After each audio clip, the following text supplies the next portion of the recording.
warahmatullahi wabarakatuh. Selamat pagi semuanya.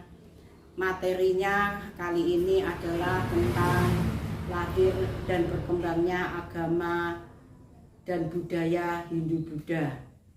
Yang pertama kali kita bahas adalah mengenai perkembangan agama Hindu. Bila kita lihat perkembangan agama Hindu, ini muncul di India sekitar 1500 sebelum Masehi. Agama Hindu yang berkembang di India itu tidak lepas dari sejarahnya, yaitu kedatangan suku bangsa yang dinamakan dengan suku bangsa Arya atau suku bangsa Indo-Jerman yang asalnya berasal dari Asia bagian tengah, masuk ke India melalui sebuah selat yang dinamakan Selat Khyber Pass. Kedatangan dari suku bangsa Arya ini berhasil mendesak suku penduduk aslinya, yaitu suku Dravida. Akibatnya dengan desakan-desakan ini, suku bangsa Dravida penduduk aslinya mengungsi ke wilayah dataran tinggi Dekan, yaitu wilayah dataran tinggi Dekan, wilayah India bagian selatan. Sedangkan suku Arya sendiri juga ada yang tetap mempertahankan kesukuannya. Mereka mendiami wilayah Aryawarta. Sedangkan kelompok yang terpecah yang ketiga adalah kelompok suku Arya yang bergabung dengan Dravida, menikah dengan Dravida.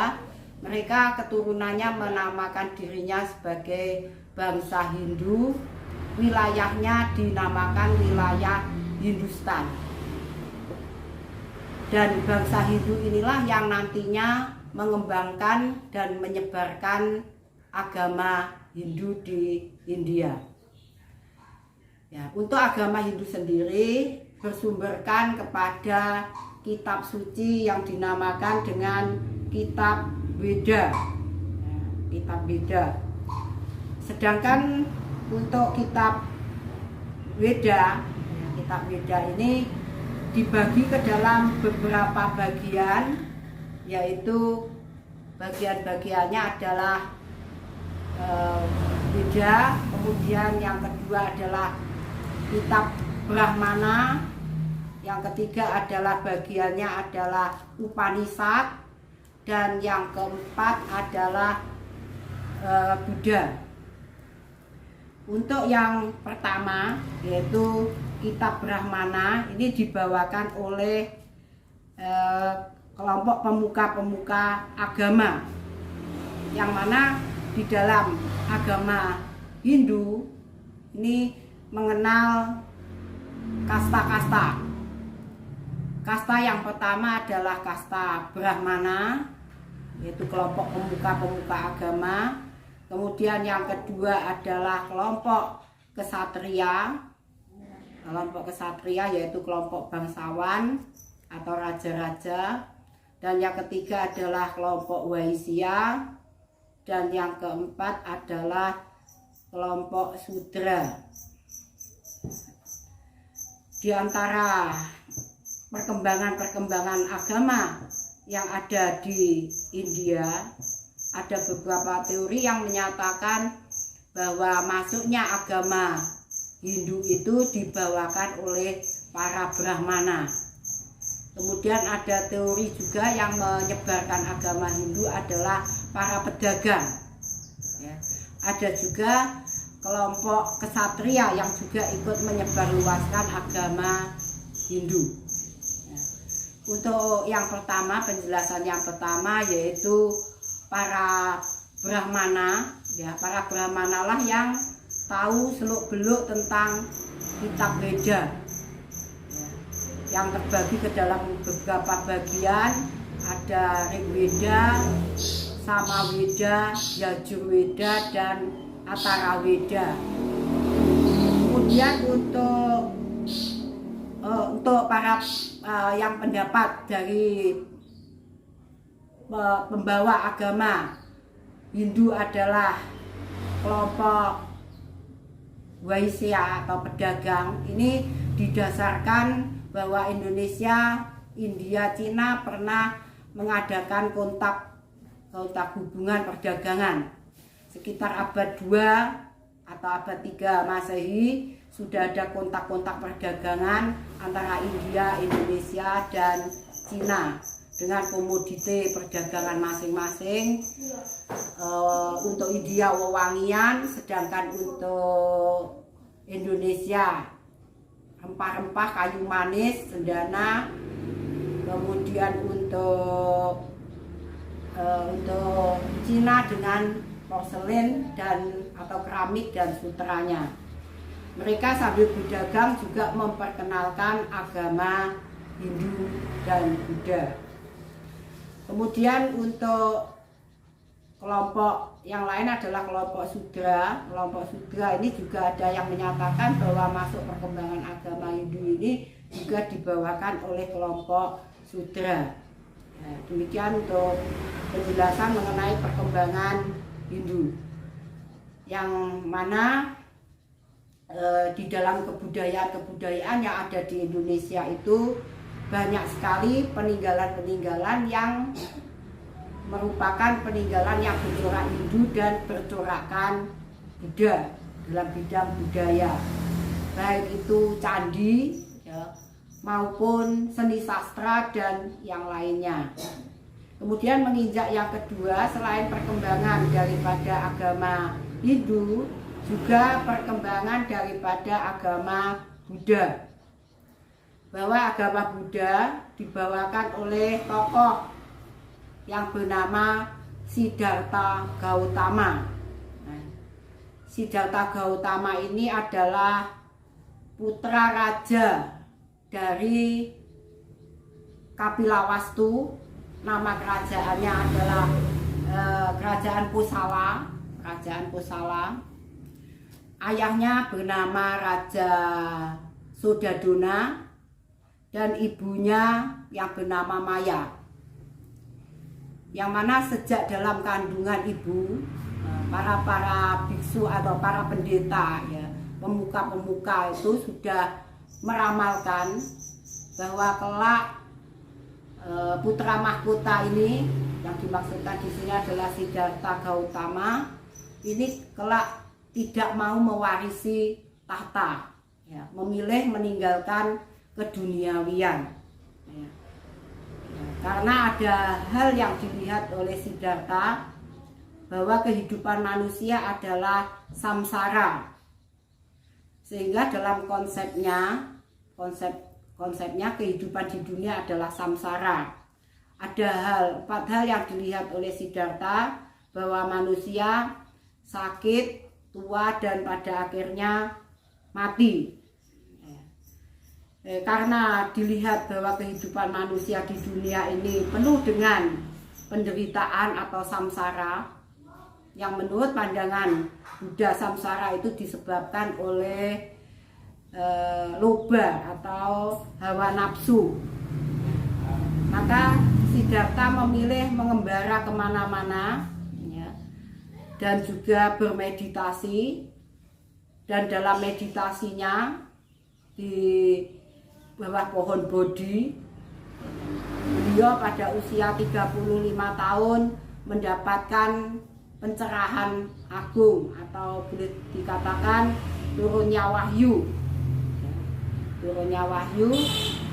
yang oleh umat Buddha diperingati sebagai hari Waisak, hari suci Waisak. Turunnya wahyu itu saat Purnama Sidhi atau pada saat bulan purnama. Selanjutnya pada kira-kira pada usia 45 tahun, Siddhartha Gautama telah mengajarkan ajarannya kepada 5 arahat atau para muridnya ya. Yang mana pada usia tersebut mengajarkan ajarannya di sebuah taman yang dinamakan Taman Rusa atau Taman Lumbini. yang mana para arahat ini terdiri dari boleh dikatakan kalau sekarang ini adalah para biksu, ya. Para biksu, para arahat ini menjauhi segala macam bentuk keduniawian. Nah, kemudian di dalam perkembangan selanjutnya, oleh para muridnya ini, ajaran-ajarannya setelah wafatnya Buddha, ajaran-ajarannya ini dibukukan dalam sebuah kitab suci yang diberi nama Tripitaka, yang artinya adalah tiga keranjang yang terbagi ke dalam beberapa hal atau beberapa bagian yang ditulis dalam bahasa Sanskerta. Tripitaka ditulis dalam buku yang memakai bahasa Sanskerta dengan berisi bagian-bagiannya ada 3. Vinaya Pitaka, yaitu berisi aturan-aturan kehidupan. Kemudian yang kedua adalah Sutta Pitaka yang berisi dasar-dasar dalam memberikan pelajaran tentang Buddha. Kemudian Abhidhamma Pitaka berisi tentang falsafah agama Buddha. Kemudian di India, agama Buddha ini mencapai puncak kejayaannya pada masa kepemimpinan Raja Asoka dari dinasti Maurya, Pada masa Raja Asoka, agama Buddha dijadikan sebagai agama resmi di India. Bahkan Raja Asoka jugalah yang menyebarluaskan ajaran Buddha ini ke berbagai negara, antara lain di Sri Lanka, Asia Tenggara, kemudian juga menyebar ke Nepal, India, Tibet, kemudian Korea, Cina, dan Jepang, termasuk juga perkembangannya di Indonesia. Kemudian setelah 100 tahun ya, dalam perkembangan agama Buddha, dan Buddha mencapai paribana atau boleh dikatakan mencapai surga atau nirwana. Agama Buddha yang sudah berkembang kemana-mana itu pada akhirnya juga mengalami yang namanya perpecahan atau madhab atau aliran, yaitu ada 2 madhab alirannya, yaitu aliran Hinayana dan aliran Mahayana. Ya.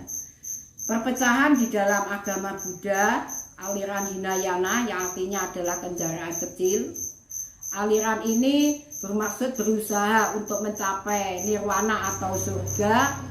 Orang harus berpedoman pada falsafah Buddha dan juga melaksanakan sesuai dengan usahanya sendiri. Sedangkan yang madhab Mahayana itu lebih banyak diminati, yaitu artinya kendaraan besar. Mahayana itu lebih banyak berkembang di wilayah Asia Tenggara maupun di beberapa tempat dalam perkembangannya, karena yang Buddha madhab Mahayana ini lebih luas karena beradaptasi dengan adat istiadat dan budaya-budaya yang ada di masing-masing negara yang tentunya satu sama lain berbeda-beda. Untuk peninggalan Buddha sendiri yang ada di Indonesia ini banyak kita jumpai, antara lain contohnya kalau Hindu dengan Candi Prambanan yang berada di Jawa Tengah yang bernuansakan Hindu, yaitu ada Candi Siwa, Candi Brahma, dan Candi Wisnu. Sedangkan untuk yang kebudayaan peninggalan Buddha antara lain adalah keemasan peninggalan Candi Borobudur. yang menunjukkan peninggalan yang bersifat Buddha. Salah satunya di situ ada stupa Buddha. Ya, itu contoh-contoh peninggalan yang bernuansakan Buddha. Bisa dilihat pada gambar selanjutnya ya, tentang peninggalan-peninggalan yang ada di Indonesia. Sampai sekian saya sampaikan, nanti perjumpaan berikutnya kita lanjutkan di pertemuan berikutnya, yaitu ada kerajaan-kerajaan yang bernuansakan Hindu dan kerajaan-kerajaan yang bernuansakan Buddha. Sekian. Wassalamualaikum warahmatullahi wabarakatuh.